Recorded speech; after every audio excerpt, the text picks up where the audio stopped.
নমস্কার বন্ধুরা, আমি আপনাদের বন্ধু পার্থসারথী গিরি, একজন MP registered mutual fund distributor. আমি আপনাদের সামনে খুব সাধারণ একটা বিষয়ে আলোচনা করতে চলেছি। আমার প্রায় 20 বছরের কর্পোরেট ক্যারিয়ারে আমি এই জিনিসটা লক্ষ্য করেছি যে মানুষ তো রোজগার যথেষ্ট করে থাকেন, কিন্তু বেশিরভাগ ক্ষেত্রে দেখা গেছে কি সাধারণত তারা নিজেদের সঞ্চয়টাকে হয় সেভিংস অ্যাকাউন্টে রেখে দেন অথবা ভুলভাল জায়গায় ইনভেস্ট করে ভালো রিটার্নস তারা পান না। গবেষণায় দেখা গেছে যে দেশের 76% মানুষের ফিনান্সিয়াল প্ল্যানিং জিনিসটা কি এটাই তারা জানেন না। মোটামুটি দেখা গেছে মাত্র 26% মানুষেরই ফিনান্সিয়াল লিটারেসি রয়েছে। এই সমস্যার সমাধানের জন্যই আমি আপনার মিউচুয়াল ফান্ড ইনভেস্টমেন্ট অ্যাডভাইজার হতে চাই। আপনার ফিনান্সিয়াল গোল, রিস্ক প্রোফাইল এবং ইনভেস্টমেন্ট হরাইজন বিবেচনা করে আপনার সঠিক মিউচুয়াল ফান্ডে ইনভেস্টমেন্ট করে আমি আপনাকে আর্থিকভাবে স্বনির্ভর করে তুলতে চাই। তাই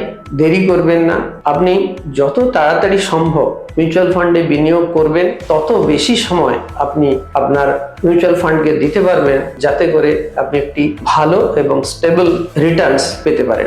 ইনভেস্টমেন্ট করার সময় গতকালও ছিল, আজও আছে, আগামীকালও থাকবে। তাই দেরি করবেন না, যত তাড়াতাড়ি সম্ভব আপনি ইনভেস্টমেন্ট শুরু করুন। আমি আপনার সঙ্গে দেখা করতে চাই। নমস্কার। Mutual fund investments are subject to market risk. Read all scheme-related documents carefully.